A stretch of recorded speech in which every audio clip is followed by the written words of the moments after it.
Se você é técnico em segurança do trabalho, ou até mesmo engenheiro de segurança, e nunca ouviu falar sobre NBR 14.280, você está no mundo da lua, meu amigo, minha amiga. Ó, presta atenção, hein? NBR 14.280 é o primeiro capítulo da Bíblia, praticamente, do técnico de segurança. Se você não conhece esse conteúdo, eu vou falar de maneira superficial, só para te trazer o conhecimento e depois você vai pesquisar sobre a norma, tá? Bem-vindo ao nosso canal aí, a mais um vídeo da nossa série de aulas aí sobre segurança do trabalho. Hoje eu vou falar sobre a NBR 14.280. Para quem não me conhece, eu me chamo Osmar Júnior, eu sou engenheiro de segurança do trabalho e vou compartilhar com vocês um pouquinho do meu conhecimento, tá bom? Mas antes disso, você que chegou até aqui, já deixa seu like, já se inscreve no canal e detalhe, no final dessa aula eu vou disponibilizar esse material aqui embaixo. É só você comentar aqui, ó, o seu e-mail, comenta o seu e-mail que eu vou enviar esse material para você poder tanto estudar quanto de repente ministrar aí para o seu grupo de técnico de segurança, para os seus colegas de trabalho e disseminar a informação. Sem mais enrolação, bora pro vídeo? Vamos lá. NBR 14.280 de 2001. O que é a NBR 14.280? Cadastro de acidente de trabalho. Gente, você já deve ter ouvido falar aquela aquela definição básica, aquela definição raiz mesmo do que é o acidente de trabalho. É a NBR 14.280 que estabelece, ó. Aqui ela fala, até deixei grifado aqui para poder, ó, a gente marcar aqui, ó, acidente de trabalho. Ocorrência imprevista e indesejável, ou seja, ó, imprevista e indesejável. Instantânea ou não, relacionada com o exercício do trabalho e que resulte ou possa resultar lesão pessoal, incluindo tanto ocorrências pontuais quanto exposições contínuas ou intermitentes. Mais para frente eu vou falar aqui agora para você.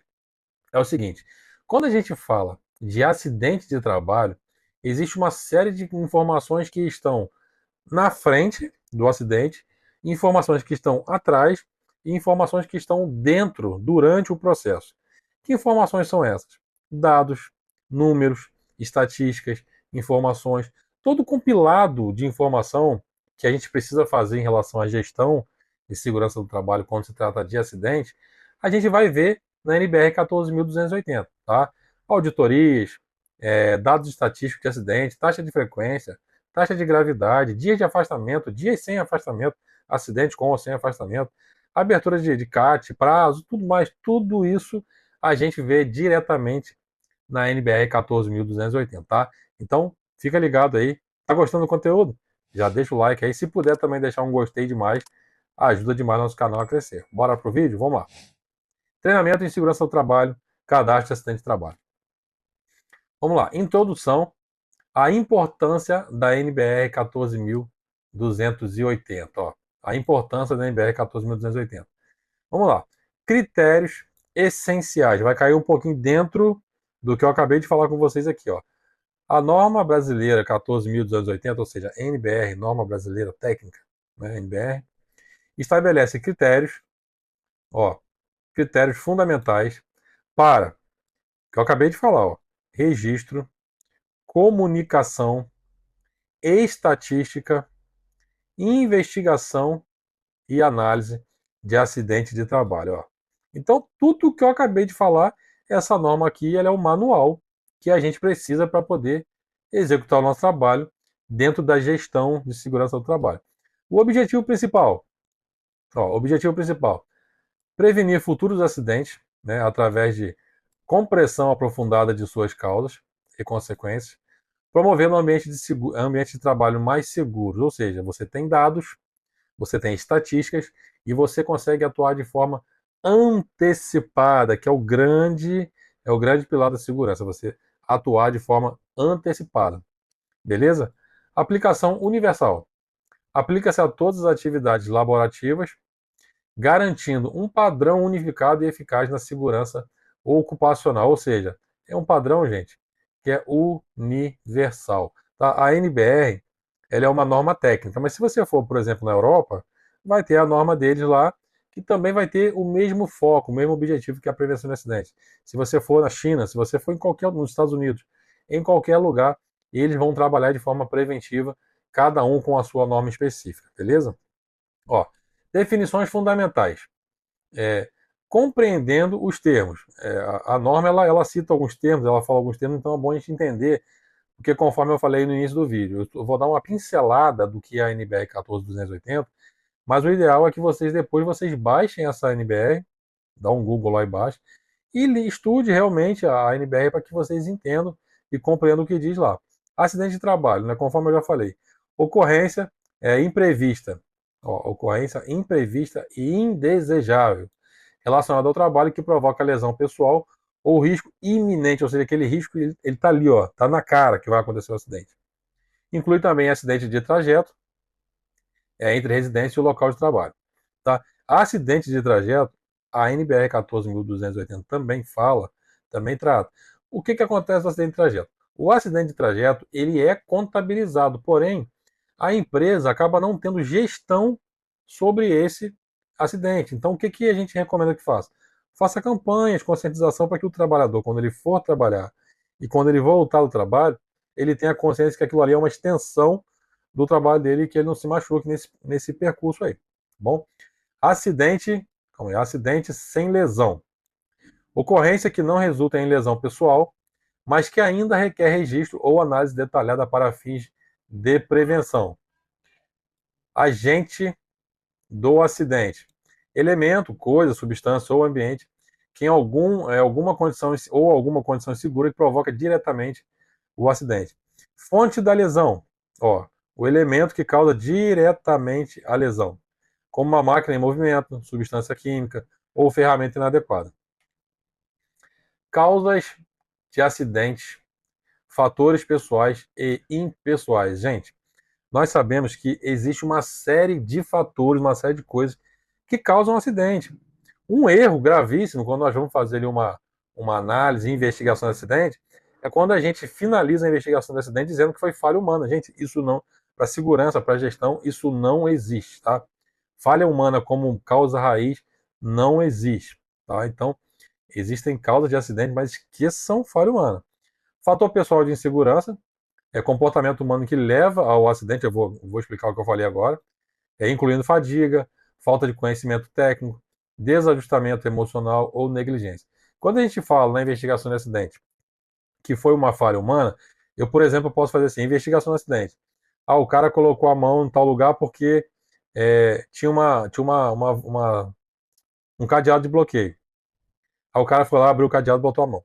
O que foi? Falha humana. Não, a gente não pode olhar assim. A gente tem que olhar que foi uma falha do equipamento, porque aquele equipamento ele foi feito para impedir a ação da pessoa. Então, a gente tem que criar mecanismos e dispositivos que bloqueiem esse cadeado, e se alguém puder vir abrir, esse cadeado não se abre que tenha um outro bloqueio, porque senão a gente sempre vai cair nessa questão do fator pessoal lá na finalização da investigação, tá? Não que não exista esse fator pessoal, existe durante a jornada de trabalho e pode provocar um acidente, mas a causa raiz nem sempre é essa, beleza?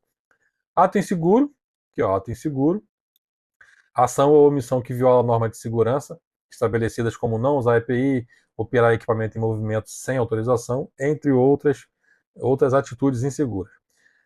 Condição ambiente de insegurança, condição do local de trabalho que contribui para o acidente, como piso escorregadio, fiação exposta ou iluminação inadequada. É por isso que é muito importante a participação efetiva do TST na área, porque esse tipo de coisa aqui, deixa eu achar aqui. Esse tipo de coisa aqui, quem vai identificar na área é o técnico de segurança. O TST de sala, ele não consegue identificar isso aqui. O TST de campo, ele consegue identificar isso aí. Exemplo de ato inseguro. Alerta de segurança. Equipamento de proteção individual inadequado ou utilizado ou não utilizado representa um dos atos inseguros mais comuns e perigosos em ambientes industriais. A falta de uso de luvas pode resultar em lesões graves nas mãos, incluindo cortes, queimaduras e amputações. Gente, aqui é somente um exemplo, tá? Tem aqui até a imagem aqui, o cara utilizando a luvinha dele, beleza, né? Tranquilo. Mas tá sem um óculos, se for o caso. Dependendo do lugar, tá sem um protetor ocular. Capacete não tem uma jugular. Enfim, nós estamos dando exemplo aqui. Exemplo, um alerta de segurança a falta de uso e proteção do EPI. Exemplo de condição ambiente de insegurança, risco ambiental identificado, piso escorregadio devido a vazamento de óleo ou outras substâncias representam uma condição de ambiente de insegurança grave, ou seja, não é mais diretamente o trabalhador, mas sim o ambiente. Um exemplo aqui, o vazamento de óleo de uma determinada máquina ou equipamento, que pode ali gerar quedas no local de trabalho. Processo de registro e comunicação, tá? Isso aqui é um outro item que a NBR 14.280 também fala, tá? Registro formal, ela detalha, né, os procedimentos padronizados para registro formal. Comunicação eficaz. Comunicação eficaz é crucial para que as informações cheguem aos órgãos competentes, né? Vou comunicar quem? Tem que comunicar o órgão competente. Análise e estatística, conforme eu falei lá no início. Se você não tiver dados estatísticos, você não consegue eliminar o risco. Você, com dados estatísticos, você consegue trabalhar eliminando esses riscos. Identificação de padrões. A NBR 14.280 também ela tem a identificação de tendências, né? Se você olhar direitinho lá, ela vai falar sobre análise de dados históricos, né? Que permite identificar ali padrões de acidente ao longo do tempo, ou seja, nós estamos falando sobre taxa de frequência, né? Uma coisa que vai acontecendo com muita frequência. Aí você vai gerando aqui, ó, gráficos, ó, gráficos. É por aqui que você vai medindo, ó, a sua gestão, se está boa, se está ruim. O interessante é que esses gráficos estejam sempre aqui embaixo, ó. Sempre baixo. Bom, quanto mais baixo, menor as taxas de frequência de acidente. A chave para a prevenção: investigação minuciosa, análise profunda e medidas corretivas. Conforme eu falei lá no início, tudo isso é informação que tem dentro da NBR 14.280. A investigação detalhada de cada acidente é fundamental para identificar as causas raiz e não apenas os sintomas superficiais. Se você não identificar a causa raiz, você não consegue tratar o acidente para que ele não se repita. A análise profunda. A análise deve ir além do evento imediato, explorando sistematicamente os fatores pessoais e ambientais que contribuíram para o acidente. E medidas corretivas. O objetivo final é implementar medidas corretivas eficazes e sustentáveis para evitar a recorrência, olha só, não é a ocorrência, é a recorrência de acidentes similares, ou seja, é o famoso aprender com o erro. Aconteceu o acidente, vamos trabalhar para que ele não seja recorrente. Compromisso com a segurança, ó, isso aqui é importante, hein? Responsabilidade coletiva, busca contínua e ambiente seguro. Quando você faz a gestão conforme a NR35, ou NR35, ó, a NBR 14.280, você consegue eliminar muitos desses riscos, tá? E trabalhar de maneira que cada um assuma o seu papel, cada um sabe da sua responsabilidade. A correta aplicação da 14.280 é a responsabilidade de todos da organização, desde a liderança até os colaboradores da linha de frente. Busca contínua, a investigação e análise contínuas são os pilares, tem um erro em português ali, tá? São os pilares fundamentais de uma cultura de segurança robusta e eficaz. Em ambiente seguro, o compromisso diário com a segurança garante ambientes de trabalho mais protegidos e produtivos para todos. Gente, ó, muito obrigado você que chegou até aqui. Isso aqui foi só uma pincelada para você que não conhecia ou nunca tinha nem ouvido falar da NBR 14.280, tá? Para dizer para você que ela é que dá toda a direção, toda a diretriz para que a gente tenha ali uma gestão de SMS segura e eficaz, tá bom? Ó, você chegou até aqui, gostou do conteúdo? Já deixa o like aqui, se inscreve no canal, deixa o seu e-mail aqui no comentário que eu quero mandar esse material para você. Ó, muito obrigado por ficar comigo até aqui, se inscreve aí, corre lá. Até a próxima aula, tchau.